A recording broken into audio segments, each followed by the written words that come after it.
7절로 11절까지 말씀을 제가 읽겠습니다. 성도 여러분 눈으로 읽어주시면 되겠습니다. 누가복음 14장 7절에서 11절까지 말씀입니다. 청함을 받은 사람들의 상좌 택함을 보시고 저희에게 비유로 말씀하여 가라사대 네가 누구에게나 혼인잔치에 청함을 받았을 때에 상좌에 앉지 말라.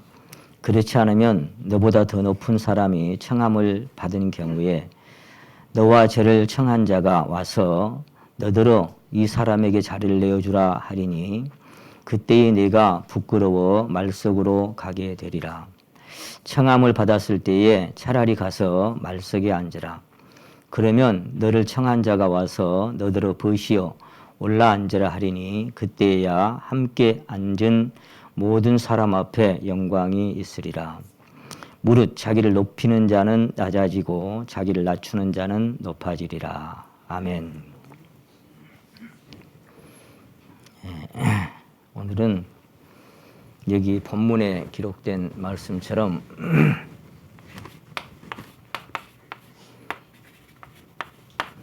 자기를 낮추는 자, 이런 주제를 가지고 말씀을 나누겠습니다. 두 종류의 사람을 말씀을 하셨어요.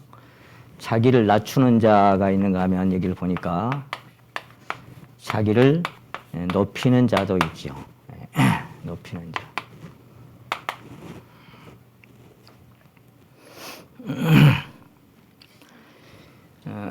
우리가 여기서 주목하여 봐야 할 부분은 다른 이를 낮추는 자가 아니고 자기를 낮추는 자입니다. 자기를 낮추는 자.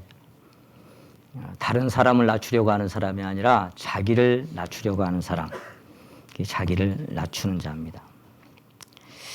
주님은 세상에 오셔서 이렇게 잠시 살아가는 동안에 마태복음 10장에 보시면 인자가 온 것은 섬김을 받으려고 온 게 아니다. 도리어 섬기려고 왔고 내 목숨, 내 생명을 다른 사람에게 대속물로 주려고 나는 왔다. 그렇게 말씀을 하셨습니다. 섬기려고 오셨던 주님. 그러니까 이쪽에 속한 분이죠. 섬기려고 항상 생각하고 사셨던 주님. 근데 이제 그 제자들에게 3년이나 가르침을 이렇게 하셨지만은 그 낮은 분, 겸손한 분, 이분에게 가르침을 받은 제자들은 오히려 누가복음 그 9장 한번 찾아보십니다. 9장.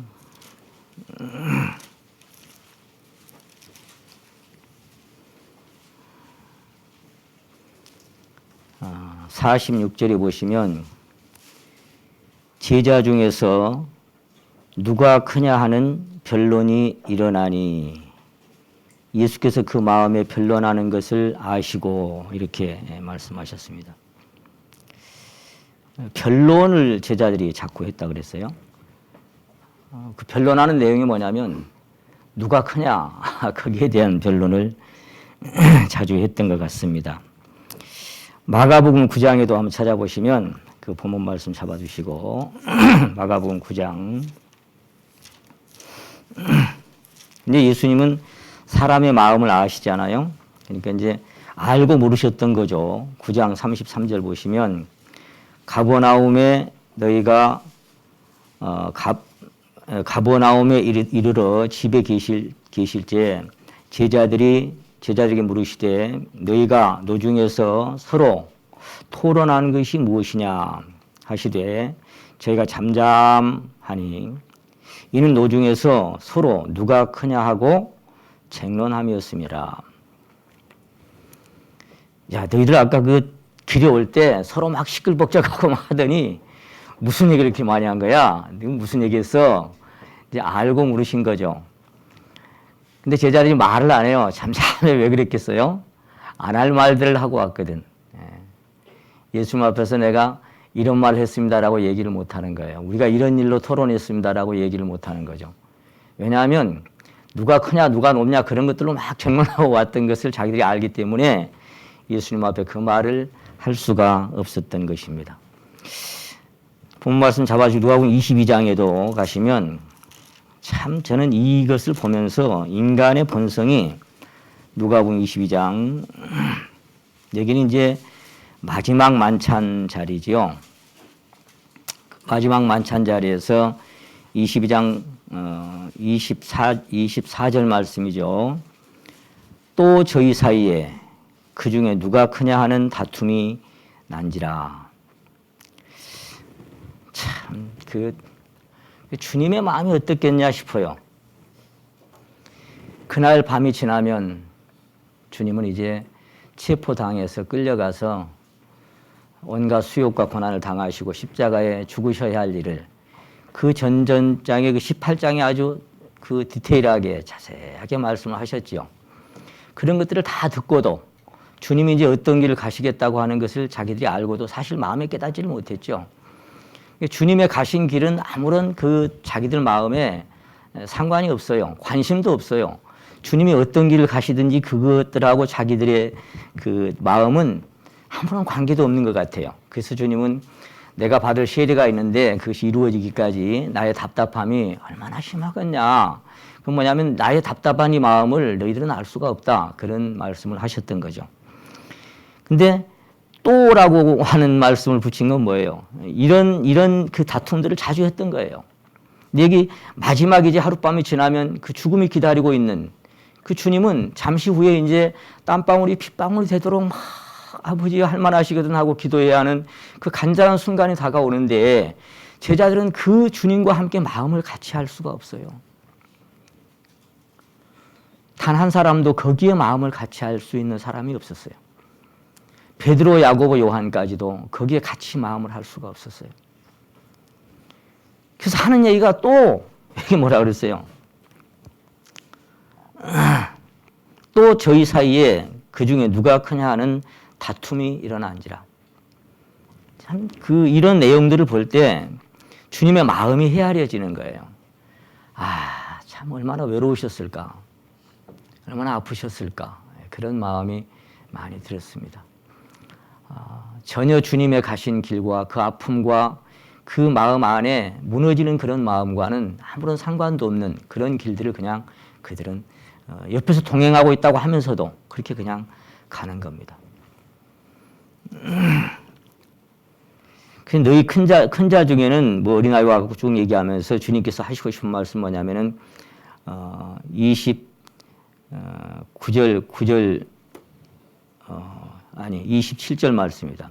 앉아서 먹는 자가 크냐 섬기는 자가 크냐 앉아서 먹는 자가 아니냐 그러나 나는 섬기는 자로 너희 중에 있노라.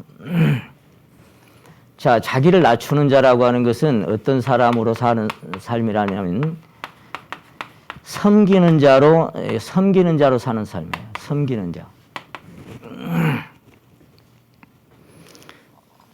본문 말씀으로 가시겠습니다. 14장 본문 말씀.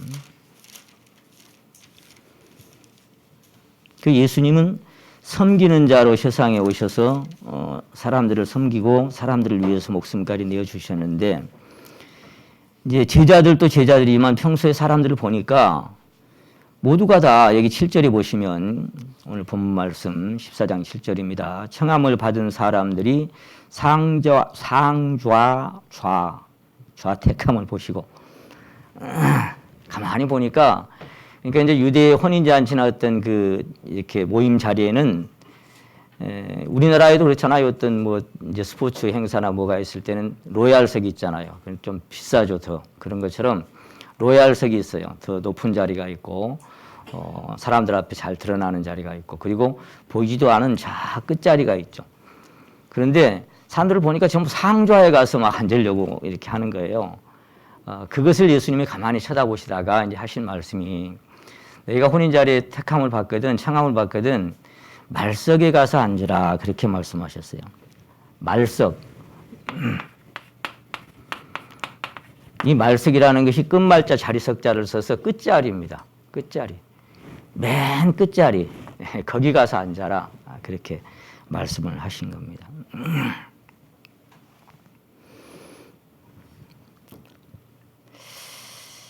참 저는 그런 생각을 해봤어요.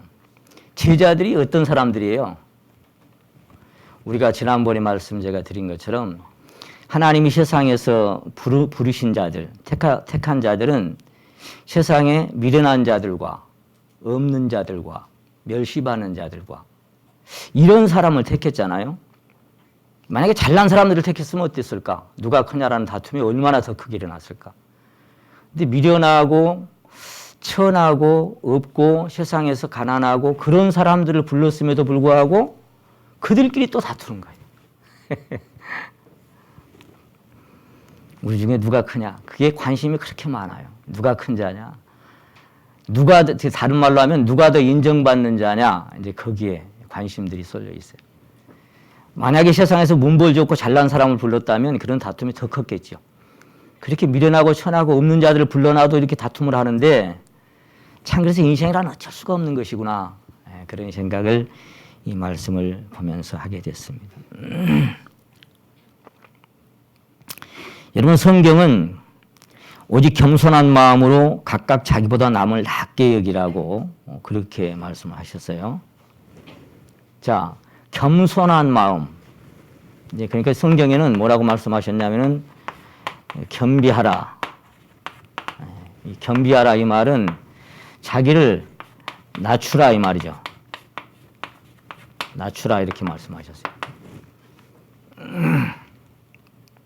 근데 그렇게 자기를 낮은 자리에 있는 사람이라고 여기는 사람, 이 사람은 상좌에 감히 가겠어요? 그러니까 모두 상좌 택함을 보시고 그랬잖아요. 그 상좌를 택함을 하고 그 상좌의 그 로얄석에 높은 자리에 가서 앉으려고 거기를 이렇게 가서 앉으려고 하는 사람은 그 마음이 어떤 마음이겠어요?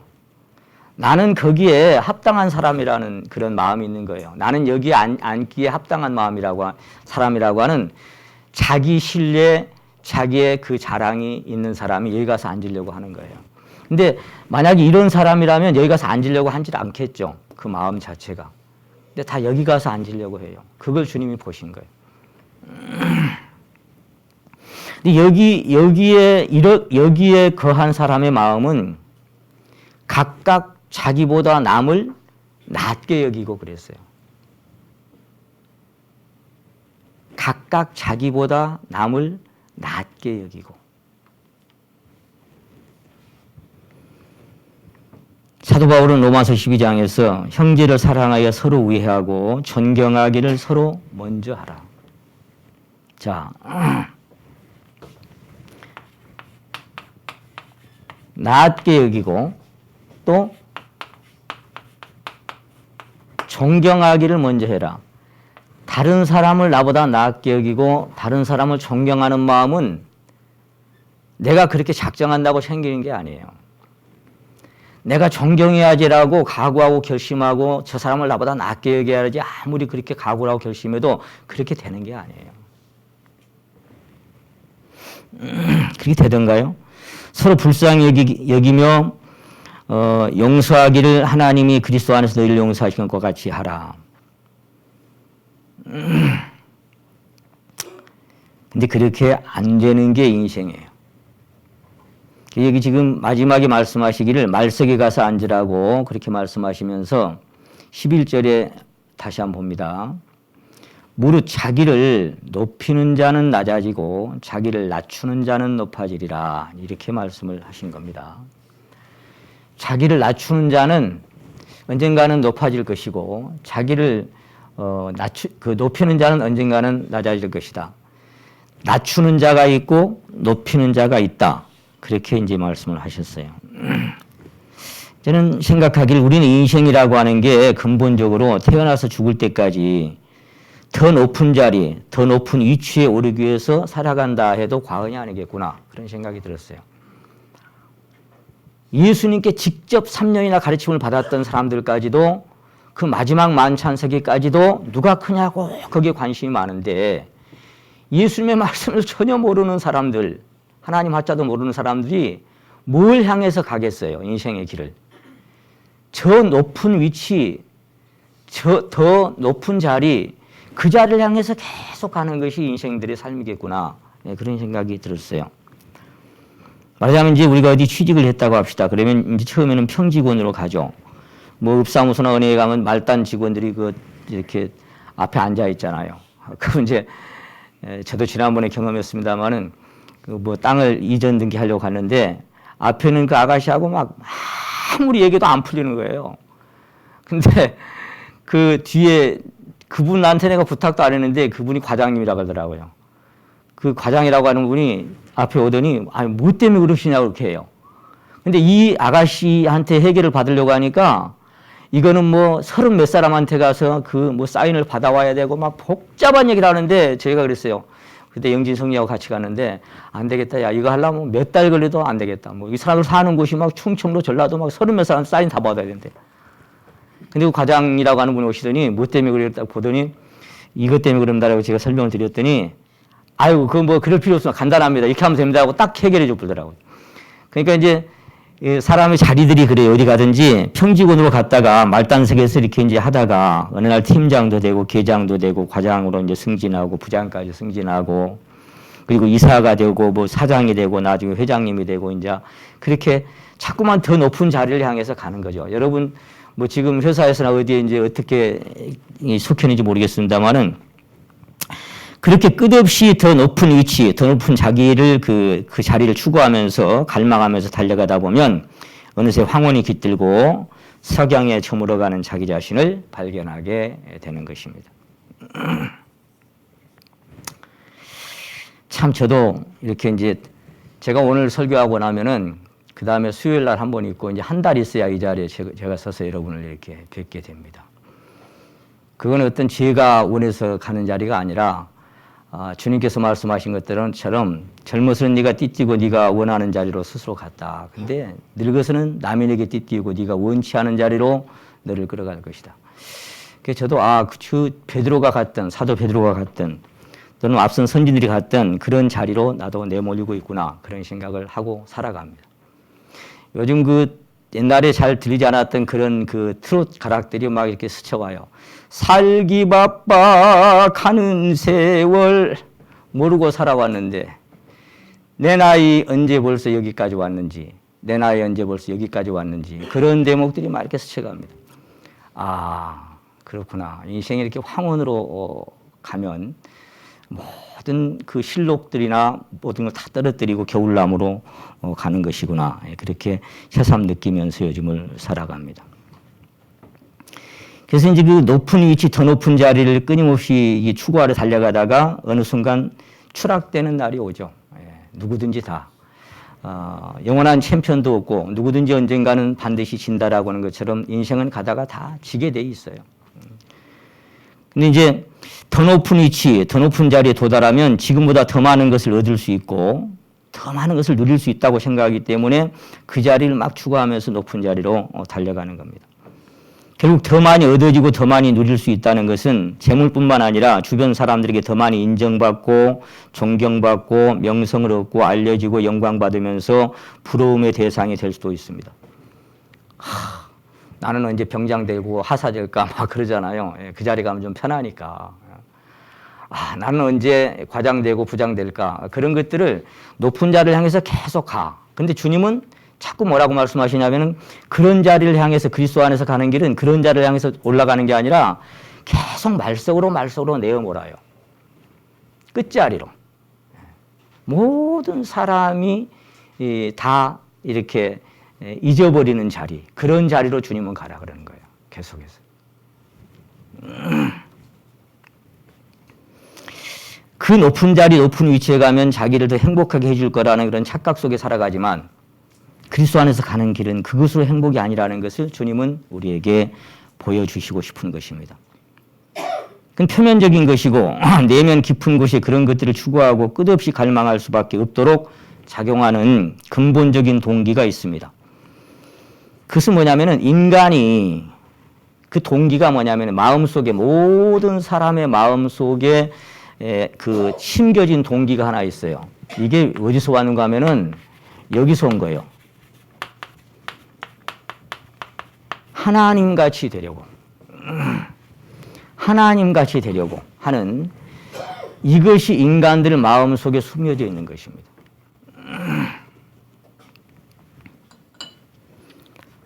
그리고 그 이면에는 그것을 누가 심어놨어요? 이 하나님같이 되려고 하는 이 마음을 사단이 심어놓은 거예요. 사단 마귀가 이 마음을 딱 심어놨어요. 그러니까 인간은 태어나면 어쩔 수 없이 1등 챔피언을 향해서 계속 달려가는 거예요.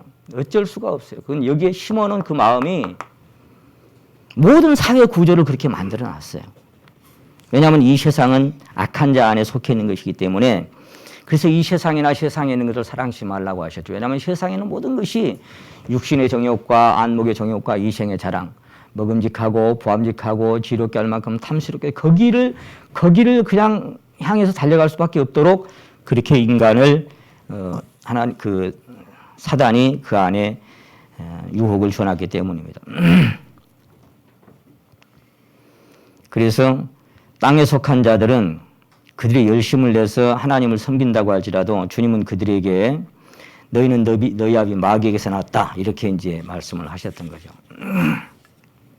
시간상 제가 안 찾고 말씀드립니다만은 요 하나님이 이제 보라 이 사람이 선악을 아는 일이 우리 중에 하나같이 되었다 그랬잖아요. 너희가 이것을 먹는 날에는 선악과를 보여주면서 먹는 날에는 너희가 하나님과 같이 되어 선악을 알 줄을 하나님이 아십니다. 그러니까 먹기만 먹으면 하나님과 같이 되는데 그렇게 되지 못하게 하려고 하나님 못 먹겠구나. 사단이 거짓말로 딱 속이니까 그냥 그것을 보고 먹을 수밖에 없는 그 유혹에 빠져서 하나님과 단절된 그 관계로 추락된 것이 우리네 인생들이었습니다.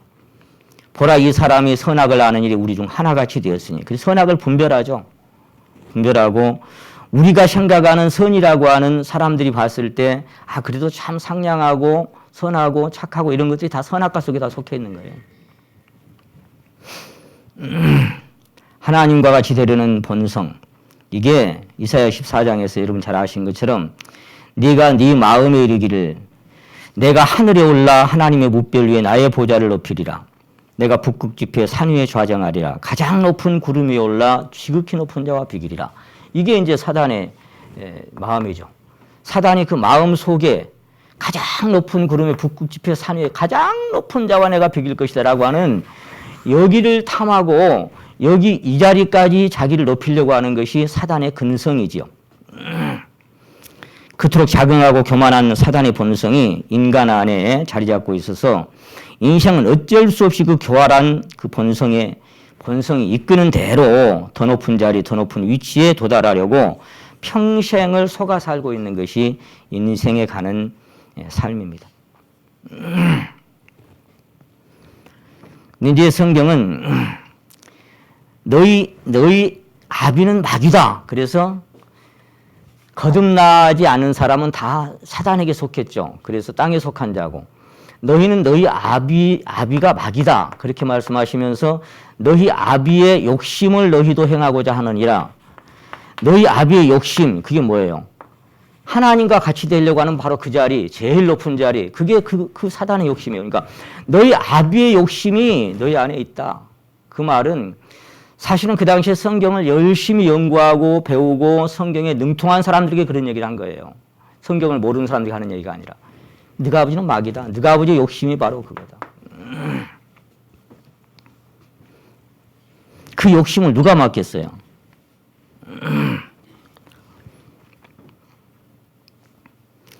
근데 성경은 잠언 16장이나 또 여러 가지 그런 말씀이 있습니다만은 교만은 패망의 선봉이요 거만한 마음은 넘어짐의 앞잡이니라 이렇게 말씀하셨고요.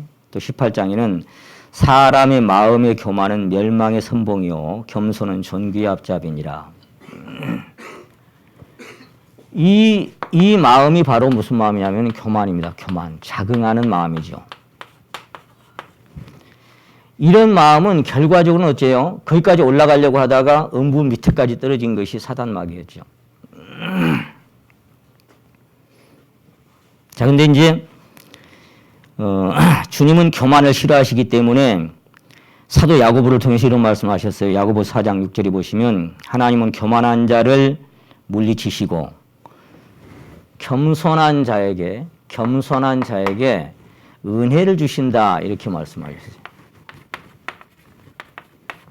은혜, 긍휼,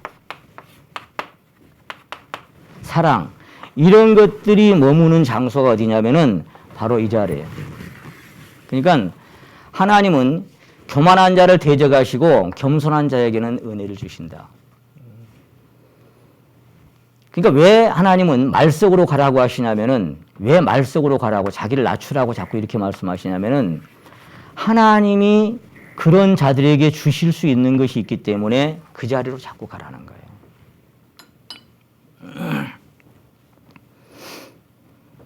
그래서 사도 베드로를 통해서도 하나님이 교만한 자를 대적하시되 겸손한 자에게는 은혜를 주시느니라. 하여간 이 자리까지 가기만 가면 은혜는 그냥 쏟아져서 자기가 경험할 수가 있어요. 근데 왜 그 은혜와 사랑과 긍휼을 크게 경험하지 못하고 사느냐? 이런 자리로 못 가, 인간들이. 이런 자리까지 가기가 너무 힘들어. 이런 자리로 가기를 싫어해. 그러니까 그분이 그런 자에게 주시려고 하는 그 은혜와 긍휼과 사랑이 다 준비되어 있지만 그걸 누리지 못하는 게 왜냐? 그런 자리를 싫어하는 거예요. 그걸 누리지 못해. 그걸 누리지 못하니까 어때요? 메말라 있는 거예요. 그 심령이. 교만한 자를 대적하시고 물리치시고 패망이고 그렇게 아무리 말씀하셔도 하여간 어느 순간 자기를 낮추기만 하면 아합같이 그렇게 많은 사람을 죽이고 그 악한 왕도 너는 이제 죽는다 그러니까 어째요? 막 발걸음까지 조심해줘. 아이고 큰일 났네 막 이렇게 하니까 하나님이 그 아합한테 뭐라고 하죠? 아합 왕한테 아합의 겸비함을 보았느냐? 그러니까 그 내리려고 했던 재앙을 이제 다음으로 내가 이게 미루겠다. 그러니까 어떤 상황이 있든지 간에 그 사람이 겸비해지기만 하면 거기는 하나님의 은혜를 쏟아부어 주시는 겁니다. 사울 왕이 참 준수한 사람이어서 우리 모임에도 우리 서울교회도 준수가 2사람이나 있죠. 준수한 사람. 근데 그 준수한 사람이고 뭐 키는 어깨 위도 더했고 엄청나게 잘생기고 그런 사람이었죠. 근데 어째요? 왕이 스스로 작게 여길 그때에 하나님이 왕을 세우지 않았습니까? 그렇게 얘기합니다. 작게 여길 그때. 내가 어떤 인생인지를 알고 막 나는 베냐민 사람이고 우리 집은 지극히 미약하고 그 사람 어디 갔냐고 찾으니까 나무단 뒤에 숨어가지고 찾지도 못했지 뭐 부끄러워가지고 그랬을 때 당신을 왕을 세웠지 않았습니까? 그렇게 얘기해. 하나님은 스스로 작게 여기는 사람, 그런 사람은 외형적으로가 아니라 그 심령 중심에서 자기 스스로를 본 사람이에요. 그런 사람만 자기를 작게 여겨. 그러므로 오늘 본문 말씀에서 주님께서는 말석에 가서 앉으라고 자기를 낮추는 자는 높아진다고 겸비하라고 자꾸 말씀하십니다. 사도 바울을 통해서도 높은 데 마음을 두지 말고 도리어 낮은 데 처하며 스스로 지혜 있는 채 말하라. 스스로 지혜 있는 채 하지 마라. 네가 뭐 똑똑한 채 잘난 채 그렇게 생각하지 마. 스스로 지혜롭게 여기지도 마. 네가 뭐 그렇게 조금 똑똑하고 지혜롭고 잘난 사람인 것처럼 착각하지 말고 살아. 그러면 너는 하나님의 은혜와 사랑하고는 거리가 먼 사람이야. 그런 얘기예요. 낮은 자리에 하나님의 은혜와 사랑이 머물기 때문입니다. 하나님의 은혜와 사랑은 물과 같아서 낮은 곳으로만 흘러내립니다. 여러분 세상에서 가장 물이 많이 고인 곳이 어디예요? 가장 낮은 자리죠. 바다라고 하는 저 넓은 곳에 가장 많은 그 물이 가장 깊고 깊이 머물러 있어요. 그래서 그렇게 머물러 있으니까 어째요? 그 은혜와 사랑과 긍휼이 가득 머물러 있는 낮은 자리니까 우리가 바다를 왜 바다라 그런다 그랬어요? 다 받아주니까 바다다 그랬죠. 그렇게 가장 낮은 자리에 은혜와 사랑이 가득 머물러 있으면 다 받아줄 수 있어요. 다 받아주니까 바다처럼. 다 받아줄 수 있어. 그래서 그런 사람들이 모인 자리는 은혜와 사랑이 넘쳐 흐르고 흘러서 막 파도쳐요. 그럼 서로 받아주는 거예요.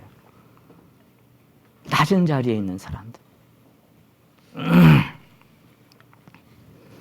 마치 다윗이 아둘람 굴속에 숨어 있을 때 마음이 원통한 자, 빚진 자, 그 상처받은 자들이 그곳으로 막 400명이나 몰려왔던 것처럼 우리가 정말 그렇게 낮은 마음을 품은 사람들이라면 세상에 상처받고 세상에 아프고 쓰러지고 실패한 사람들을 보내주실 거예요. 우리가 안을 수 있어요.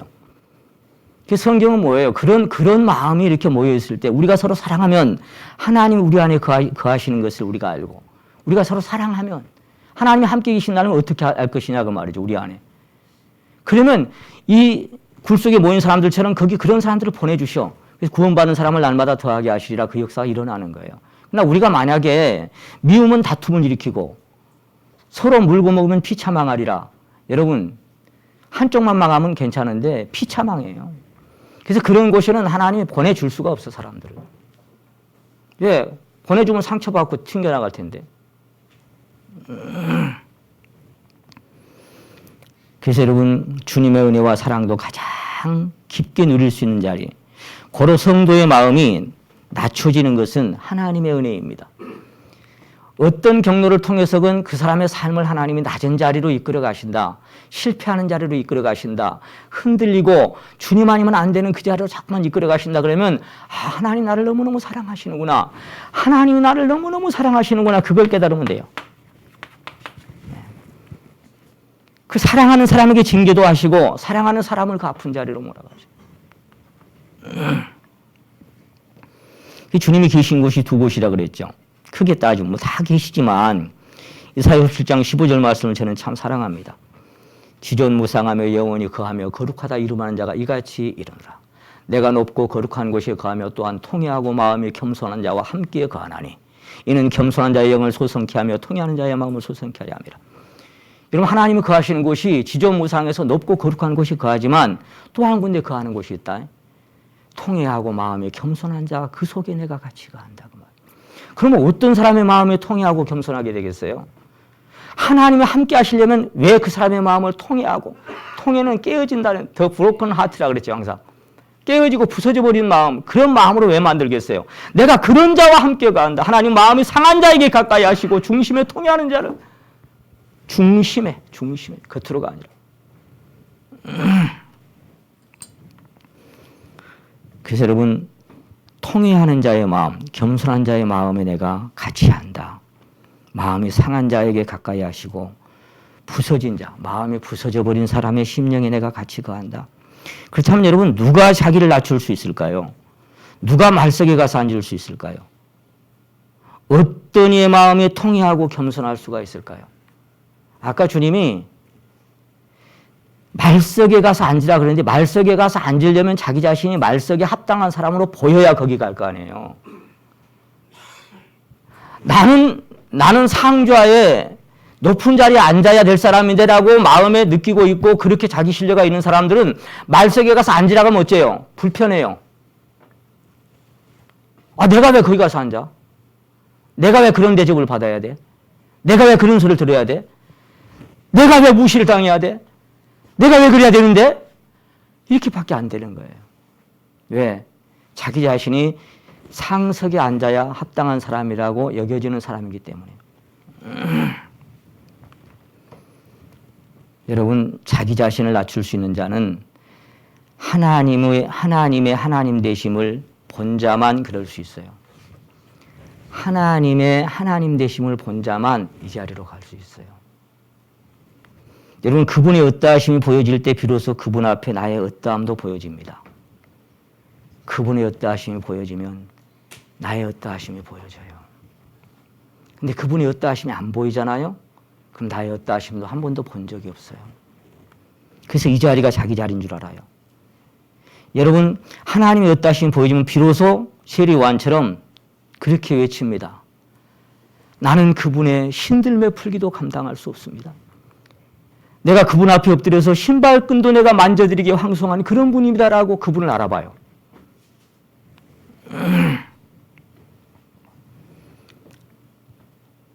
여러분 사도 베드로처럼 그분이 누군가를 조금만이라도 심령에 감지하니까 어쨌어요? 그분과 함께 있기에 너무나 불편한 인생인 거예요. 내 자신이. 나를 떠나소서 나는 죄인입니다. 주님이 그 사람한테 너 죄 졌다고 너 죄인이라고 너 어떤 인생이라고 한 번도 말한 적 없어요. 한 번도 지적한 적 없어요. 근데 고기 잡힌 걸 보니까 이분이 어떤 분인지 다는 몰랐지만 하여간 조금은 감지를 한 것 같아. 그러니까 그의 어떠하심을 보니까 어째요?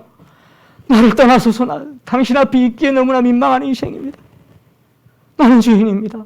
이렇게 외칠 수밖에 없는 겁니다. 여러분 하나님께서 하나님 되심을 알고 그분 앞에 나의 나됨을 알 때 지난번에 제가 누가복음 7장에는 백부장 얘기를 했습니다. 백부장과 같이 당신이 내 집에 오심도 내가 감당치 못하겠고 내가 당신에게 나아가기도 감당치 못하겠나이다. 그 사람은 어떤 사람이에요? 백부장이라는 건요. 100사람의 용맹한 군인을 거느린 요즘 말하면 어떤 중대장이나 되는 그런 정도의 사람이에요. 로마군으로서 용감한 사람이에요. 그런 사람인데 그런 위치에 있는 사람일지라도 그 주님의 주님 되심을 딱 알 때 우리 집에 오시겠다고 난 감당을 못하겠는 거예요. 그리고 내가 당신에게 나아감도 내가 감당을 못하겠어요. 어떤 사람이에요? 그분의 그분 되심을 알았어요. 그리고 나의 나됨을 알았어요. 나아갈 수도 없고 내 집에 영접할 수도 없는 그런 인생인 것을 내가 본 거예요. 그 사람은 이스라엘 중에 그보다 더 큰 믿음이 없다라고 칭찬받은 그런 사람으로 하나님께서 기록해 두셨습니다. 시엘이처럼 감히 눈을 들어 하늘을 볼 수가 없었습니다. 왜? 하나님이 어떤 분이고 내가 어떤 사람인지를 아니까 고개를 들 수가 없는 거예요. 그 당시 바리새인들, 서기관들 기도하는 태도가 이랬어요. 이래가지고 나는 토색불이 간음을 한 날과 같지 않냐고 일주일에 2번씩 금식하고 소득의 11주로 저런 더러운 시류하는 나는 상종도 안 하고 살아가는 인생입니다. 막 하늘을 쳐다보면서 이렇게. 그러나 여러분 시엘이는 감히 눈을 들어 하늘을 우러러 보지도 못하고 그분이 어떤 분인지를 알았어요. 그리고 내가 어떤 인생인 것을 알았어요. 하늘을 쳐다볼 수가 없어요. 제가 그제 어떤 그 청년 형제하고 내가 이제 결혼했네. 그 형제하고 교제를 하다 보니까 그날 또 제가 같은 얘기를 했어요. 하나님 앞에 우리가 어떤 인생인가를. 교제 끝나갈 쯤에 그 형제가 막 울더라고요. 그러면서 한마디를 해요. 목사님 나 시엘입니다. 목사님 교제하다 보니까 내가 시엘입니다. 여러분 내가 어떤 존재인지가 드러날 때 하나님 앞에 감히 눈을 들어 하늘을 쳐다볼 수가 없습니다. 그리고 아까 바리새인처럼 뭐 이것도 있고 저것도 있고 막 얘기하는데 자기는 아무리 찾아봐도 할 말이 없는 거예요. 할 말 없는 사람이 어째요? 벙어리 냉가슴이라고 그러죠. 가슴이 답답한 거예요. 그래서 뭐라고 기록되어 있어요? 가슴을 치며 가로되 그랬죠. 가슴을 치며. 왜? 답답한 거예요. 내가 뭐라고 내가 한마디 기도라도 해야 될 텐데. 그래서 어쩌다가 여기까지 용기 내서 왔는데 근데 하늘도 쳐다볼 수가 없고 아무 말도 할 수가 없어요. 왜 그래요? 그분이 어떤 분이고 그분 앞에 나의 나됨을 발견한 사람. 그것은 네가 낮아져라 해서가 아니라 하나님의 비침을 받은 사람. 가슴을 쳤습니다. 뭐라고 한마디 해야 될 텐데. 그 많은 말 중에 딱 한마디밖에 안 했습니다. 하나님 불쌍히 여겨주십시오. 불쌍히 여겨주십시오. 나는 죄인입니다. 그것밖에 할 말이 없었어요. 여러분 말석에 가서 하는 자의 마음은 주님과 함께 앉은 사람이 되는 겁니다. 왜냐하면 그분은 가장 낮은 자리에 오셨기 때문에 그 자리에 가야 그분을 만날 수 있어요. 그리고 그 자리에서 행하는 사람만 그분과 함께 동행할 수 있어요. 왜냐하면 그분은 그 가장 낮은 자리에서만 계시기 때문입니다. 그래서 그 자리로 안 가면 그분을 누릴 수가 없어요.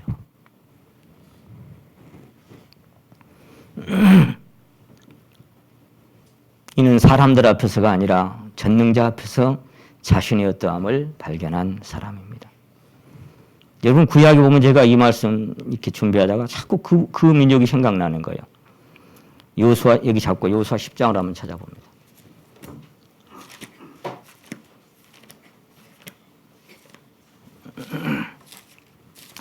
자기를 낮춘다고 하는 게 어떤 사람일까요?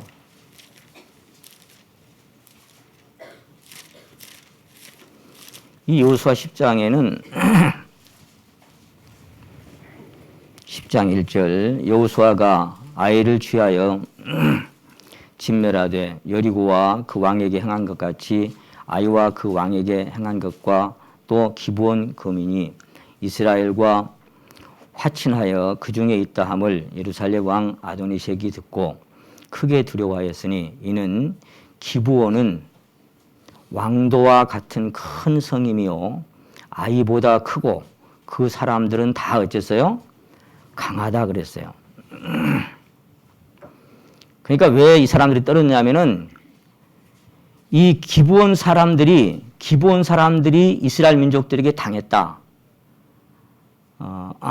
이 기브온 사람들을 또 그들에게 항복했다. 그 말을 들으니까 이제 너무너무 두려운 거예요. 여기 보니까 이 성은 크기도 크지만 아이보다 크고 그 사람들은 다 강하였더라. 이게 다른 버전에 보니까요. 기브온은 아이보다 크고 군사력도 강했습니다. 이렇게 되어 있어요.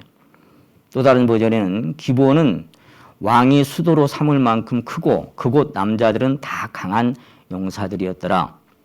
또 다른 성경에는 기브온 주민은 모두 용맹한 전사들이었더라. 여러분 군사력이 강하고 그리고 남자들은 다 강한 용사들이고 용맹한 전사들이었다. 이 사람들이 기브온 사람들이에요. 그러니까 어떻게 보면 이 가나안 족속 중에 여러 그 도성이나 왕들 그 백성들 중에 이 기브온 사람들이 가장 강한 사람들이라고도 과언이 아닐 만큼 그렇게 강하고 용맹한 사람들이었어요. 근데 이 사람들이 이제 유대민족들이 가나안을 점령하려고 쳐들어오는데 계속 밀고 들어오잖아요.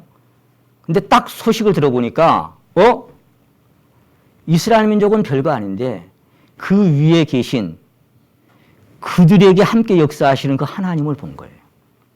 그 하나님의 위력과 하나님의 전능하심과 그 하나님의 권세를 딱 들은 거예요. 이스라엘 민족이 두려운 게 아니라 그들과 함께 하신 그 하나님의 권세가 두려운 거예요. 그래서 그들은 어쨌어요? 그 앞에 한번 보세요. 9장 3절입니다. 기브온 거민들이 여호수아의 여리고와 아이에 행한 일을 듣고 꾀를 내어 사신의 모양을 꾸미되 헤어진 전대와 헤어지고 찢어져서 기운 가죽 포도주 부대를 나귀에 싣고 그 발에는 낡아 기운 신을 신고 낡은 옷을 입고 또 마르고 곰팡이 난 떡을 예비하고 그들의 길을 진으로 와서 여호수아에게 얘기합니다. 우리에게 약조합시다. 우리를 죽이지 마십시오. 우리를 살려주십시오. 자, 여러분 아까 10장에서 뭐라 그랬어요? 다 용사들이고 용맹한 전사들이고 어떤 군사력보다 군사력이 강한 사람들인데 왜 이렇게 낮고 초라한 모습으로 변했을까요? 아까 자기를 낮추는 자는 그런데 뭐가 낮추는 걸까요? 이게 사람 앞에서일까요? 하나님 앞에서.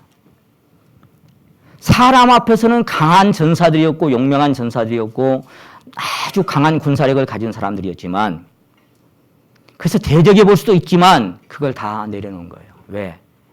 하나님의 하나님 되심을 알고 그 하나님 앞에 자기 자신들을 보니까 감히 나설 수가 없는 겁니다. 그래서 여기 지금 지금 3절부터 나온 이 쭉 기록된 말씀들 있잖아요. 전대를 꾸민데 헤어진 전대를 그리고 찢어져 기운 가죽 부대 그리고 낡은 기운 이 말하자면 다 떨어지고 헤어진 그런 신발을 신고 그런 옷을 입고 마른 곰팡이나 이게 무슨 내용이에요? 이 사람들의 마음 상태를 그대로 표현한 거예요. 하나님 앞에서 그들의 마음이 그대로 표현된 겁니다. 다 찢어지고 헤어지고 이게 무슨 모양인 것 같아요? 이게 무슨 모양인 것 같아요? 주님께서 마음이 가난한 자는 복이 있나니 애통하는 자는 복이 있나니 바로 그 자리인 거예요. 그 자리. 그 자리로 갔어요. 누가 그렇게 하라고 한 것이 아니라 그 하나님의 하나님 되심을 딱 들을 때 그분 앞에 우리 자신들은 아무것도 아닌 것이 바람 앞에 건불처럼 불어버리면 날아가 버릴 그럴 수밖에 없는 그런 존재라는 사실을 발견할 때 이들은 겁이 나고 두렵고 애통하고 마음이 가난해지고 떨렸습니다. 그냥 있을 수가 없었어요. 어디서 왔느냐고 하니까 참 멀리서 왔다고 거짓말을 해서 약조를 받아냅니다. 거기 9장 10절에 보시면 여호와에 묻지 않고 그냥 여호수아가 이렇게 언약을 맺었지요. 죽이지 않으리라는. 그 나중에 3일 후에 보니까 그리 가까운 데 있는 사람이 바로 가나안 족속이었어요. 그래도 어쨌어요? 한 번 맺은 언약은 파할 수가 없기 때문에 19절에 보시면 그 맹사였은즉 이제 그들을 건드리지 못하리라 그랬죠. 거짓말로 맺었든지 어떻게 맺었든지 간에 하나님 뭘 원했어요? 그들의 낮아짐을 보신 거예요. 그 마음이 가난한 자리를 간 거예요. 그 찢어지고 헤어지고 말라 빠지고 그래서 갈망하고 목마르고 하나님 아니면 죽어버릴 것 같은 이제는 하나님 아니면 우리는 죽은 목숨이라고 하는 하나님이 긍휼을 베풀어 주지 않으면 우리는 끝났다고 하는 바로 그 자리에 그들의 마음이 갈 때 하나님은 그들에게 언약을 맺었고 우리도 그런 자리에서 구원을 받았어요. 그리고 우리가 일생 마치는 순간까지도 계속 그런 자리에서 사는 겁니다. 그들을 살리리라고 그들을 죽일 수 없다라고 그렇게 맹약하고 그들에게 언약합니다. 한 번 맺은 이 생명의 언약은 변할래야 변할 수가 없습니다. 그래서 나중에 보면은 그 10장에 다시 한번 가봅니다. 그래서 이제 이 왕들이 말이 10장 3절에 보시면 예루살렘 아도니네섹과 뭐 헤브론 왕 호압과 야무르드 왕 뭐 누구 어쩌고 왕 해갖고 이제 연합을 해가지고 막 치러 가잖아요. 그래서 내게 올라와서 나를 도우라. 우리가 기본을 치자. 이는 기본이 여호수아와 이스라엘 자손으로 더불어 화친하였습니다. 이걸 듣고 이제 이 왕들이 연합을 해가지고 기본을 치려고 하잖아요. 그렇게 할 때에도 어땠어요? 스스로 나서지 않았죠. 6절에 보니까. 6절에 보니까 있어요. 길갈 진에 보내 이제 기본 사람들이 여호수아에게 사람을 보내는 거예요. 보내요. 여호수아에게 전언하여 당신의 종을 돕기를 더디 마시고 속히 우리에게 올라와서 우리를 구조하소서. 산지에 거하는 아모리 사람의 왕들이 다 모여 우리를 치러하나이다. 여호수아가 모든 군대를 거느리고 와서 그들을 구원하고 보호해 줍니다. 여러분 한번 거짓말로 꾸미고 낮아졌을지라도 그렇게 맺어진 그 언약을 하나님은 귀히 보시고 그리고 그 다음에 언약이 맺은 다음에 그 예루살렘 왕들이 연합해서 치려고 할 때도 그들은 그 용감한 장수고 강한 군사력을 가졌지만 이제는 우리가 해보리라고 안 했어요. 이게 뭐예요? 은혜 위에 은혜인 것입니다. 처음에 은혜로 시작한 것은 이들이 살아가는 삶 역시도 내 지혜와 내 용맹으로 살 수 없다는 것을 그들은 알았어요. 이제는 전능자의 손안에 우리의 살고 죽음이 달려있다고 하는 사실을 알았어요. 그래서 그들이 쳐들어왔을 때도 바로 전언을 보냅니다. 도와주십시오. 우리 좀 살려주십시오. 왜 그래요? 강한 군사력이 없어서? 아닙니다.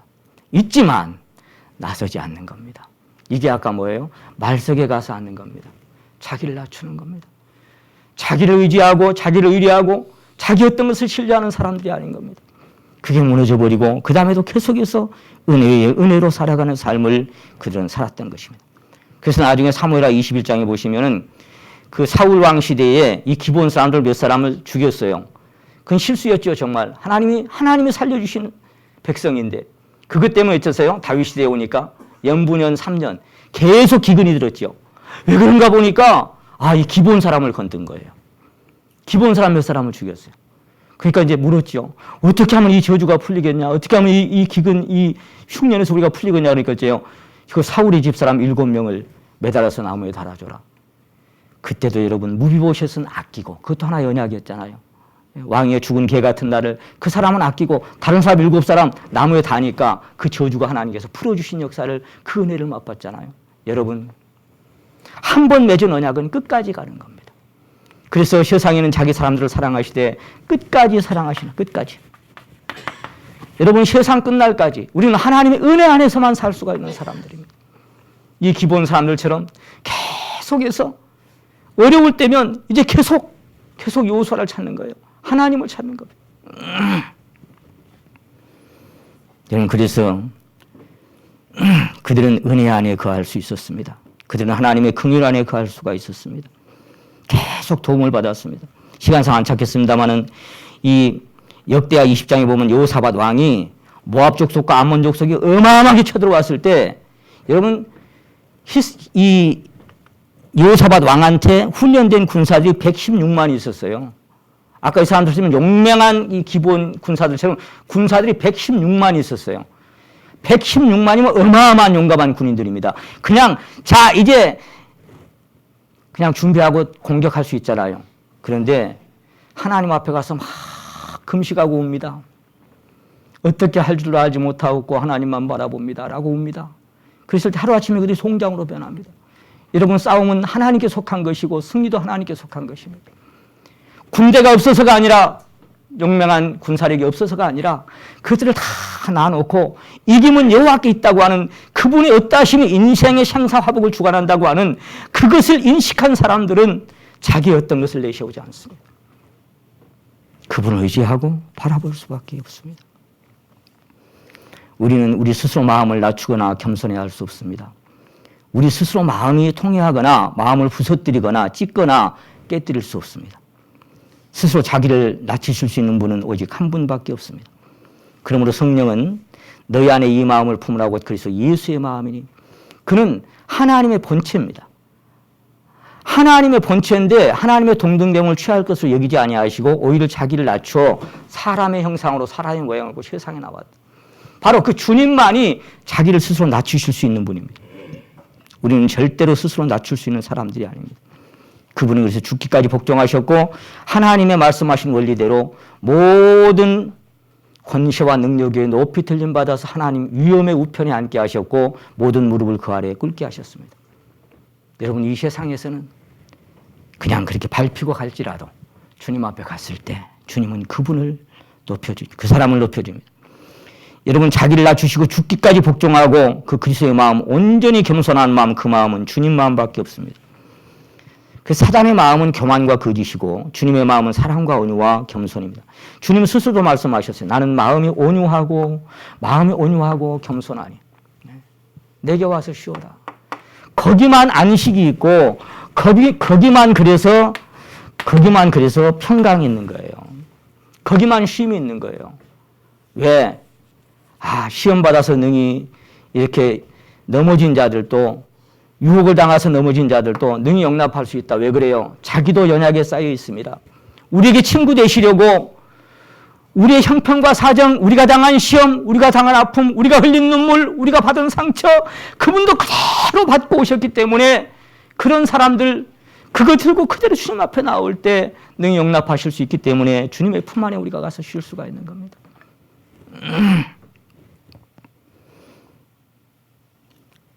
그래서 하나님께서 사람들을 낮추시는데 낮추시는 그 방법들이 여러 가지가 있지만 고린도서 12장에 잠깐 찾아봅니다. 여러분 잘 아시지만 낮추시는 방법이 그래요. 여기 12장 7절에 보시면 고린도후서 12장 7절입니다. 여러 계시를 받은 것이 지극히 크므로 너무 자고하지 않게 하시려고 내 육체에 가시고 사단의 사자를 주셨으니 이는 나를 쳐서 너무 자고하지 않게 하려 하심이라. 스스로 낮춰질 수가 없죠. 자고하지 않게 하시는 것은 하나님이 하시는 거예요. 하나님. 그래서 사단의 가시, 육체의 가시, 이 사단의 사자, 이것은 그 사도 바울의 연약함이었어요. 눈도 나쁘고 여러 가지 안 좋았다고 해요. 하여간 그 전에 내려오는 전승에 의하면 그는 허리도 구부정하고 막 볼품 없고 그 주님의 모습을 갖고 사셨죠. 우리의 보기에 흠모할 만한 그런 것이. 그러나 계시는 컸기 때문에 마음의 계시가 크면 자고해지잖아요. 나는 이런 것도 안다라고. 그래서 자고해질까? 왜? 자고해지면 어떻게 되니까 하나님 싫어하셨어요. 그가 사도 바울이 만약에 스스로 자긍하고 자고해져 버리면 이 자리에서 떠난 겁니다. 자기 그 주님과 함께하는 그 주님의 긍휼과 사랑 안에 머물러서 그분의 능력 안에 머물러 살았던 그 자리에서 떠날까 봐서 거기서 멀어질까 봐서, 거기서 이탈할까 봐서 그 연약한 자리에 머물러 두고 싶어서. 왜? 너무너무 그를 사랑하시기 때문에. 그래서 그 자리에 머물러 두시려고. 끝까지 그를 안고 가시려고. 자긍하지 않게 하시려고 사단의 사제를 주셨어요. 괴로웠죠. 힘들고 버겁죠. 그래서 내 몸에 가시로 찌르는 것 같은 그런 질병을 주셔서 내 몸을 가시로 자꾸 찌르는 것처럼 나는 너무 괴로웠다, 그렇게 얘기하고 있어요. 너무 힘들더라. 너무 아프더라. 그것으로 줄곧 나를 찔러대니 내가 너무 괴로워서 견딜 수가 없었습니다. 그렇게도 기록되어 있습니다. 여러분, 질병을 갖고 연약함을 갖고 이 세상에서 아픔과 고통과 상처가 있는 그런 자리에 가면 거기서 누가 자고해지겠습니까? 어떻게 자고할 수 있겠습니까? 그런데 거기에 주님의 은혜가 머물고 주님의 능력이 거한다는 것을 알고 그는 기뻐했습니다. 아무리 고쳐달라고 사도 바울도 3번이나 간절히 기도했잖아요. 근데 뭐라 그랬어요? 내 은혜가 네게 족하도다. 너 지금 그 자리에 둔 것이 내 은혜가 가장 깊이 고여있는 그 자리야. 너 지금 아파하고 힘들어하고 고통스러워하고 그런 자리가 내 은혜가 가장 깊이 배어있는, 내 마음, 내 사랑, 내 긍휼이 가장 많이 머무는 그 자리에 내가 너를 뒀어. 그래서 너 거기서 족한 줄 알아. 그래서 어쨌어요? 기쁘다. 나는 이것이 너무너무 기쁘다 그랬어요. 왜? 그것이 어디에 머무는지를 그는 깨달았기 때문입니다. 여러분, 제가 얼마 전에 마음이 많이 힘들어 있는데 어떤 분이 그 말씀하시는 걸 제가 이렇게, 우리 모임은 아닌데 들었어요. 근데 한 말씀이 내 가슴에 확 이렇게 스며드는데, 여러분, 연약한 자도 하나님의 사랑에 울 수도 있습니다. 그렇게 얘기하더라고요. 연약하지만, 아프지만, 가장 연약한 자도 하나님의 사랑 때문에 울 수도 있습니다.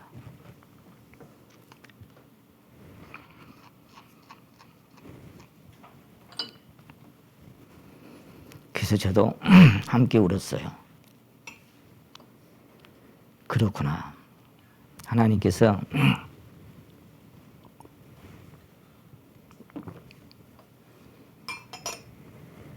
나를 이 자리에 자꾸만 이 절벽 끝으로 나락으로 저를 몰아가시는 것은 거기서 주님의 은혜로, 주님의 사랑으로 주님과 함께 울게 하시려고 나를 그렇게 하시는구나. 그렇게 심령에 받아지니까 얼마나 가슴이 벅차왔는지 모르겠어요. 너무 자구하지 않게 하시려고, 하나님의 은혜 하나면 족한 줄 아는 그 자리에 머물게 하시려고 하나님은 우리를 때때로 그렇게 연약한 자리로 몰아가시는 것입니다. 만일에 사도 바울이 전에 사울이었을 때처럼 강했다면 그 옆에 한번 보세요. 그 옆에 11장 23절입니다. 23절. 저희가 그리스도의 일꾼이냐 정신없는 말을 하거니와 나도 더욱 그러하도다. 내가 수고를 넘치도록 하고 옥에 갇히기도 하고 많이 하고 매도 수없이 맞고 여러 번 죽을 뻔하였으니 유대인들에게 40에 하나가 만매를 5번 맞았으며 3번 태장으로 맞고 1번 돌로 맞고 3번 파선하는데 일주야를 기품에서 지냈으며 여러 번 여행의 위험과 강도의 위험과 동족의 위험과 이방의 위험과 신의 위험과 광야의 위험과 거짓 형제 중에 위험을 당하고 또 수고하며 애쓰고 여러 번 자지 못하고 줄이며 목마르고 여러 번 굶고 춥고 헐벗었노라. 이 외의 일은 고사하고 오히려 날마다 내 속에 눌리는 일이 있으니 곧 모든 교회를 위하여 염려하는 것이라. 누가 약하면 내가 약하지 아니하며 누가 실족하게 되면 내가 애타하지 않더냐. 내가 부득불 자랑할진대 나는 나의 연약함을 자랑하리라. 나의 약함을 자랑하리라. 만약에 강하다면, 사도 바울이 강했다면 이것도 당하고 저것도 당하고 이런 위험도 당하고 저런 위험도 당하고 아픔도 고통도 슬픔도 굶고 춥고 헐벗고 매맞고 온갖 것을 다 당하고 그렇게 살았겠어요? 그때 강할 때라면 칼을 빼서 휘둘러 버리죠. 여러분 요즘도 저는 주님과 이렇게 교제하면서 계속 씨름을 합니다. 자꾸 사단은 제 마음이 뭐라 그러겠어요? 칼을 빼라 그래요. 검을 뽑으라 그래요. 자꾸 검을 뽑으라 그래요. 근데 주님은 내 손을 잡으시고 검을 집에 꽂으라. 아버지께서 주신 잔을 내가 마시지 아니하겠네. 하늘에 있는 12영 더 되는 천사를 내가 부를 수 없어서 당한 줄 아냐? 그래서 제가 그럽니다. 주님, 어떻게 그 길을 가셨습니까? 어떻게 천사에게 명령 한마디면 다 쓸어버리는데 그 권세를 가지고도 검을 집에 꽂고 어떻게 그 길을 가셨습니까? 저는 제 허물 때문에, 저의 부족함 때문에, 저의 연약함 때문에 고통 속에 살지만 주님은 그런 것이 일도 없잖아요. 근데 어떻게 그렇게 약한 자리로만 가셨습니까? 자기가 창조한 그 사람들에게, 내가 맞는 그 사람들이 내 얼굴에 침을 뱉고 뺨을 때리고 모욕하고 저주했을 때 털 깎는 자 벼린 양처럼 어떻게 그렇게 입을 열지 않고 잠잠히 가셨습니까? 주님은 어떻게 그 길을 가셨습니까? 그렇게 제가 주님과 요즘 교제합니다. 검을 집에 꽂으라. 여러분, 그 자리에 가본 사람은 압니다. 그 사랑이 얼마나 큰지, 그분의 긍휼이 얼마나 큰지. 모든 사람을 순종치 아니한 가운데 가두어두심은 모든 사람에게 긍휼을 베풀려 하심이라. 하나님이 원하시는 것은 긍휼을 원하고 제사를 원치 않는다 하셨습니다. 하나님은 그 긍휼을 내게 베풀기 위해서 그 긍휼을 받을 수밖에 없는 자리로 저를 이끄시고 또 여러분도 그렇게 이끌어 가실 줄로 저는 압니다. 그래서 여러분, 연약한 게 뭐가 좋다고, 그죠? 거기 12장 5절에서 나를 위하여는 약한 것들 외에는 자랑치 아니하리라. 나 약한 것밖에 없다. 그래서 받고 당하고 간다. 그 약함이 뭐가 좋다고 자랑해요? 다 자랑하라면 딱 그거 하나밖에 없어. 나는 십자가와 나의 연약함밖에는 자랑할 것이 없어. 여러분, 그래서 사람을 하나님께서 자고하지 않고 낮추기로 작정하셨다면 주변의 환경을 조정하십니다.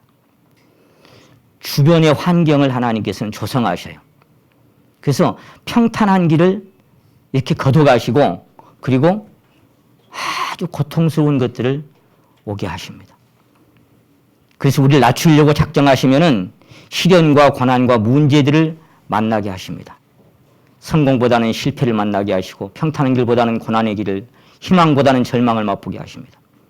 맑은 날보다는 흐린 날을 만나게 하시고 아픔과 고통과 눈물을 경험하게 하십니다.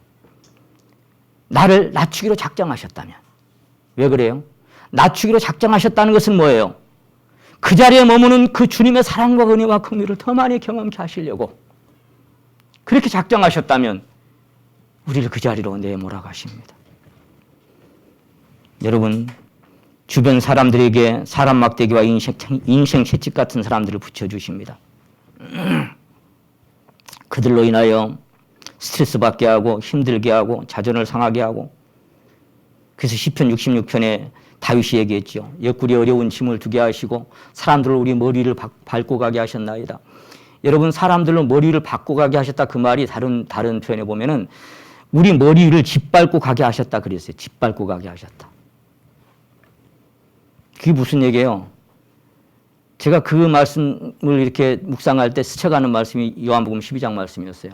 한 알이 밀알이 땅에 떨어져 죽지 않으면 한 알 그대로 있고 죽으면 많은 열매를. 그럼 여러분, 제가 옛날에 한번 그렇게 해준 적이 있어요. 여러분은 밀알들이잖아요. 그러면 황금 들녘에 태양빛에 반짝거리면서 남에게 시선받는 그 출렁거리는 황금빛 밀알이고 싶습니까? 아니면 축축하고 어두운 땅 속에 묻혀서 밟혀지는 밀알이고 싶습니까? 라고 제가 가끔 여쭙습니다. 여러분, 어떤 밀알이고 싶습니까? 여러분, 거기 생명이 태동하려면 죽지 아니하면 그대로 출렁거리고 있겠죠. 근데 축축하고 어두운 땅 속에 묻혀서 사람들로 우리 머리 위를 짓밟고 가게. 그것이 겨울나무입니다. 모든 것들을 다 떨구고 그리고 사람들의 시선과 관심 속에서 사라져서 그분의 사랑 앞에 깊이 사랑 안에 뿌리 내리고 거기 거하는 그 신앙으로 우리를 이끌어 가시려고 주님은 그렇게 작정하신 겁니다. 고생하고 근심하게 하는 것을 사람들에게 주시려고 하는 게 본심이 아니라 그랬죠. 어떤 의미가 있고 뜻이 있다 그랬습니다. 그래서 원망하고 불평하는 마음이 육신인지라 나오지만 그것을 주님은 내 손을 잡고 말씀하십니다. 검을 집에 꽂아라. 내가 그 길을 갔다. 그리고 너도 그 길을 함께 가자. 그래서 주님도 요단강에서 세례받으시고 성령이 충만한 상태에서 광야로 몰아내셨습니다. 자기가 가고 싶어 간 게 아니에요. 성령이 이끌려서 광야로 성령께서 몰아내셨더라 그랬죠. 40일 동안 시험을 받았죠. 우리 잘 아는 것처럼 광야는 사람을 낮추는 곳입니다. 광야는 사람을 테스트하는 곳입니다. 광야는 인간의 연약함을 드러내고 인간의 나약함이 경험되는 곳입니다. 광야는 하나님 없이는 단 하루도 버틸 수 없는 곳입니다. 그 광야로 우리를 몰아냅니다. 그 광야로. 메마르고 삭막한 광야로 몰아냅니다. 그런데 여러분, 심히 교만한 우리의 인생은 그 삶에 메마르고 삭막한 광야를 만나지 못하면 하나님의 은혜로 인하여 사는 것이 무엇인지도 경험할 수가 없어요. 그 메마르고 삭막한 광야에서 목말라 보지 않으면 하나님의 향수가 무엇인지 경험할 수도 없고 하나님의 은혜와 사랑이 어떤 곳에 머무는지 경험할 수가 없어요. 그렇게 인간은 원래 교만한 인생. 그래서 아까 뭐예요? 예수님께 그렇게 가르침을 받고 그런 본을 보고 살았음에도 마지막 하룻밤을 남은 만찬석 그 자리까지 가서도 누가 크냐고 서로 다투고 변론하고 싸우자. 그게 인생이에요. 그게. 그 자리까지 가서도 누가 크냐고. 고린도 교회가 여러분 세 가지가 충만했어요. 지식과 구변과 은사에 충만한 게 고린도 교회예요. 얼마나 많은 지식을 합니까? 그 세 가지가 충만하다 그랬어요. 그런데 그들이 왜 사도 바울은 그들에게 그렇게 말씀하냐? 너희가 아직도 육신에 속한 자르다. 아직도 젖이나 먹고 아직도 단단한 식물이 뭔지 못 먹은 어린아이에 속한 자들. 자, 지식도 충만하고 구변도 충만하고 은사도 충만해. 근데 왜 어린아이라고 얘기했겠어요? 아직도 내 말이 뭔 말인지 못 알아듣는다 그랬어요. 여러분, 그래서 주님은 항상 말씀하십니다. 귀 있는 자는 들으라. 귀 있는 자는 들으라. 같은 말씀을 들어도요, 어떤 사람은 알아듣고 어떤 사람은 못 알아들어요. 왜 그래요? 오늘 이 말씀도 마찬가지죠. 내가 그 자리에 가서 그걸 경험해 본 사람만이 이 말씀이 무슨 말씀인지 심령에 와닿아요. 그러나 자기 신뢰가 남아있는 사람들의 심령 안에는 여러분, 이 말씀이 오늘 무슨 말씀인지 들리겠어요? 전혀 못 알아듣습니다. 뭔 얘기를 하고 있는지조차도 몰라요. 그 낮은 자리로 주님은 우리를 몰아가십니다. 그 자리가 마음이 가난한 자는 복이 있나니 애통하는 자는 복이 있나니 하는 바로 그 자리입니다. 그 자리로 몰아가서 여러분 거기서 눈물 흘려보지 않으면 울고 있는 자들의 심령을 어떻게 이해하겠어요? 고린도후서 1장이 바로 그거죠. 거기서 아파서 고통스러워하고 있는 사람, 내가 그 자리에 안 가면 어떻게 같이 고통스러워하겠어요? 여러분, 우는 자들 함께 울라고 아무리 귀가 따갑도록 들어도 같이 울어집니까? 내가 그 자리에 가서 울어볼 때 비로소 같이 동감할 수 있는 거예요. 그렇지 않으면 아무래도 안 돼요. 하나님께서 주시는 그 방법은 한 가지만 더 말씀드리고 마치겠습니다. 마태복음 7장을 보시면 하나님 낮추시는 방법이 뭐예요?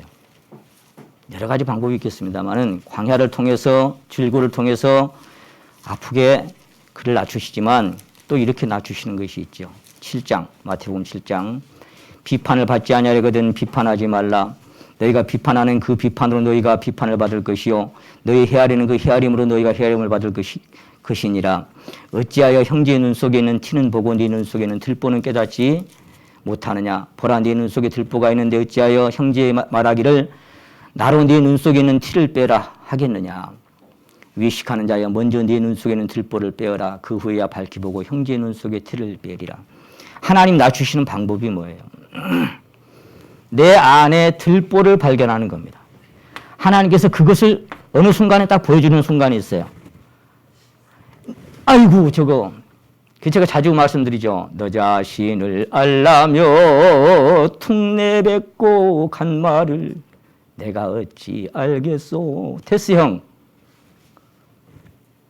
다른 사람을 알라가 아니고 너 자신을 알라고, 너 자신을. 그래서 어느 날 이렇게 살다가 아 하고 보여지면 입이 딱 다물어져요. 아이고 저 그렇게 하다가 내 자신이 확 비춰지면 아 입이 10개라도 할 말 없는 인생이 되고 말아요. 감히 누구를 내가 주님 교만했습니다. 내가 감히 누구를 할 말 없는 인생이 딱 되게 합니다. 그 내 눈에 들보를 하나님이 보게 하시는 순간이 있습니다. 여러 종류가 있겠죠. 들보도. 입을 다뭅니다. 아직도 상대의 눈 속에 티를 찾아 그것을 지적하고 평가하고 판단하고 비판하는 자는 자기 눈의 들보를 아직 발견을 못한 사람이에요. 자기 눈의 들보를 발견을 못하니까 상대의 눈 속에 티를 보고 자꾸 그거 지적하는 겁니다. 그거 지적하고 평가하고 판단하고 막 하는 거예요. 이거. 제가 거울이라는 주제로 말씀을 한번 드린 적이 있습니다만은 여전히 자기 신뢰가 남아있는 그 율법주의자 같은 그런 한심한 존재. 사람은 마음에 가득한 것을 은연중에 이 표정으로 말하고 입으로 말합니다. 이것이 드러날 수밖에 없는 것입니다. 그러니까 그 안에 내가 이 자리에 가본 그 마음이라면 그러면 아까 서로 불쌍히 여기라고 하는 그 말이 이게 하지 말래도 그렇게 여겨져요. 근데 안 가보면 그렇게 하려고 해도 안 돼요, 사실은. 우리의 신앙 여정에도 두 방향이 있는 것 같아요. 두 방향. 자기를 보고 못 보고 할 때 제가 딱 뭐가 스쳐가냐면 예수님 옆에 달린 강도가 딱 스쳐가는 거예요. 둘 다 똑같이 강도짓 하다가 똑같이 사형 선고 받고 있잖아요. 사형 집행 받고. 근데 사형 선고 받고 사형 집행 자리에 와서까지도 한쪽의 강도는 어째요? 여전히 자기 자신을 발견을 못 해요. 그러니까 어째요? 너 진짜 너 한번 막 같이 조롱하고 저주합니다, 예수님. 왜? 평생 강도짓만 하고 살다가 사형 선고받고 사형 집행 자리에서 못 박혀서 숨이 끊어져 죽어가는데도 자기를 못 봐. 그렇잖아요. 지금 곧 이제 깔까닥 죽는 거예요. 꼴까닥 숨 그대로 죽는 거예요. 피가 흘려지면. 그런데도 자기 자신을 못 봐. 그리고 막 한쪽 강도는 어째요? 자기를 봤어요. 자기를 발견했어요. 야, 그만해라. 우리는 우리 죄 때문에 죽는 거 아니냐. 자기가 어떤 존재인지, 어떻게 살아왔는지, 얼마나 한심한 존재인지를 발견했어요. 그런데 이분은 그런 분이 아니다. 주여 당신이 나라에 임하실 때 나 같은 것도 좀 기억해 주실 수 있습니까? Today you will be with me in paradise. 그 얼마나 그 말이 좋아서 영어로 외웠어요. 오늘 내가 나와 함께 낙원에 있으리라. 자기를 본 사람만 하나님의 은혜를 입을 수 있어요. 똑같이 범죄하고 평생 그렇게 살아오다가 마지막 숨이 끊어지기 직전까지도 자기를 발견하지 못한 사람이 있고, 한쪽 사람은 그래도 다행히도 그 마지막 순간에 와서 자기 자신을 봤어요. 그것도 은혜 아니겠습니까? 그것도 하나님의 은혜 아니겠습니까? 그래서 그 놀라운 생명의 사랑 안으로 그가 들어갈 수가 있었던 것입니다. 평생을 살아도 못 봐요. 어떤 사람. 여러분, 우리의 신앙의 여정은 두 가지가 있는 것 같아요. 제가 지난번에 그 여장년가 할 때 그 한 자매님이 그런 얘기를 했어요. 그리스도인답게 살아보려고 했었는데, 그런 표현을 해서 내가 마음에 스쳐간 게 딱 있었어요. 여러분, 신앙의 여정은 그리스도인답게 살아보려고 하는 그렇게 애쓰는 신앙이 하나가 있고, 하나는 그리스도로 인하여 사는 성도가 있어요. 그러니까 후자의 삶은 전자의 삶을 전제로 선물로 주어지는 거예요. 그리스도인답게 살아보려고 하는 사람, 그리고 그리스도 인하여 사는 사람, 그건 하늘과 땅 차이입니다. 그거 아세요? 후자의 삶은 그리스도 인하여 살려고, 그리스도인답게 살려고 애쓰다가 갈라디아 2장 20절이 통과된 사람이에요. 아, 내가 그리스도와 어떻게 연합했는지를, 그분이 왜 나를 사형 집행시켰고 왜 나를 폐차장에 보냈는지를 거기에 아멘으로 화답하고 그분의 생명에 연합한 자들. 이제 구원받았으니 구원받은 사람들 살아가야지 하고 노력합니다. 거듭났으니 거듭난 자답게 살아가려고 했습니다. 그리스도인이 됐으니 그리스도인답게 살아가려고 성결하게 살려고 막 애쓰고 다짐합니다. 여러분 그러한 삶이 잘못되었거나 나쁘다는 게 아닙니다. 구원받고 거듭난 자는 반드시 시편의 다윗의 자백처럼 여호와께서 내게 주신 모든 은혜를 내가 무엇으로 보답할 거라고 그런 마음이 있는 게 당연한 거예요. 저 역시 그렇게 살았어요. 두 번째가 라면 서러울 만큼 열심히 내고 살았습니다. 이제 구원받은 사람이면 누구도 미워하면 안 되고 누구도 판단하면 안 되고 시기질투해서도 안 되고 그렇게 살아야지. 거룩한 성도가 됐으니 이제 결코 죄를 범하지 않고 깨끗하고 성별된 구별된 삶을 살아가야지. 내 주변에 누구든지 나를 스트레스 받게 하고 나를 힘들게 하고 까닭없이 미워할지라도 주님처럼 그들 용서하고 용납하소서 기도하고 축복해야지. 그렇게 살아가죠.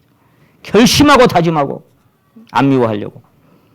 그러나 사도 바울처럼 시간이 지나면 지날수록 성경을 더 많이 읽고 묵상하면 묵상할수록 개의 평화를 열심히 품고 더 할수록 새삼 발견되어지는 것은 그리스도인답게 살 수도 없고 성도답게 거룩하게 살 수도 없고 성결하게 깨끗하게 구별되고 살 수도 없는 인생인 것을 발견해가는 것입니다. 서로 사랑하라고 귀가 따갑도록 듣고 배웠지만 내 안에 누구도 사랑할 수 있는 그 사랑이 결여되어 있다는 것을 발견하게 하시는 것. 그것이 이 자리로 가게 하는 하나님의 은혜입니다. 그거 아십니까? 사랑을 가끔 한다고 하지만 주님 말씀하신 것처럼 혹 사랑한다고 할지라도 너희가 만일 너희를 사랑하는 자를 사랑하면 뭔 칭찬받을 거 있겠냐? 너희가 만일 너희를 선대하는 자를 선대한다면 무슨 칭찬받을 것이냐? 그건 세상 사람도 다 하고 살아. 세상 사람도 개 모임 무슨 동호회 해가지고 서로 막 건하게 하면서 그냥 돕고 살아. 세상도. 그런 거 말고 너희를 저주한 자를 위하여 축복하고 기도하고 원수를 사랑해라. 그것만 하늘에서 온 사랑이다. 그렇게 할 수 있더냐고요. 가면 갈수록 그 사랑이 내게 없다는 것을 깨닫는 겁니다. 가면 갈수록 그리스도인답게 사랑하고 살아보려고 하는데 그 사랑이 내게 결여되어 있다는 것을 발견해가는 것입니다. 여러분 축복은 고사하고 악한 생각들이 내 마음을 주장하고 그것을 발견합니다. 너무나 더럽고 한심한 자신인 것을 발견합니다. 전적으로 타락한 본성이 조금도 개선되거나 성별되지 않았다는 것을 발견하는 것이 신앙의 과정입니다. 그것이 그리스도인답게 살아보려고 하는 사람이 나중에 가서 발견되는 내 영으로 그리스도인답게 살 수도 성결하게 살 수도 깨끗하게 살 수도 남을 사랑할 수도 없는 인생이다라고 발견한 바로 그 자리가 로마서 7장입니다. 오호라는 견고한 사람이구나. 내 안에 선한 것도 깨끗한 것도 아무리 하려고 해도 내 안에는 그런 것이 없구나. 견고한 사람이로구나. 한심한 사람. 그리스도인답게 살아보려고 하는 사람이 가서 도착한 자리가 로마서 7장입니다. 그리고는 문턱을 넘어가면 그리스도로 인하여 사는 삶이 뭔지 발견하게 됩니다. 그럼 거기서 끝나는 게 아니라 그 이후에 아까 기본 족속들처럼 계속해서 은혜와 은혜 위에 은혜로 사는 것이 어떤 것인지 하나님이 가르쳐 주십니다. 그게 그리스도인의 신앙의 여정인 것입니다. 여러분 여전히 더럽고 한심하고 추악하고 그 사랑하는 성도 여러분이 그럴 수밖에 없는 자신을 발견할 때가 없었다면 그 자리에 결코 갈 수 없습니다. 그런 자리에 나를 가게 하시거든 하나님의 은혜인 줄 아십시오. 하나님의 은혜가 나를 그 자리에 가게 하셨다는 것을. 여러분 결심하고 다짐하고 힘써보지만 로마서 7장에서 머뭅니다. 바닥을 쳤는가라는 주제로 제가 말씀을 드렸습니다마는 신앙이 맨날 그 열심히 그리스도인답게 성결하게 깨끗하게 막 그것만 가르치니까 여러분 그렇게만 하려고 애쓰다가 한 번도 그 생명으로 인하여 그리스도로 인하여 사는 것이 뭔지 한 방울도 맛보지 못하고 인생 끝나는 수도 있어요. 그럼 나무나 풀이나 짚으로 그냥 짚고 가는 거예요. 주님 앞에 남는 거 아무것도 없어요.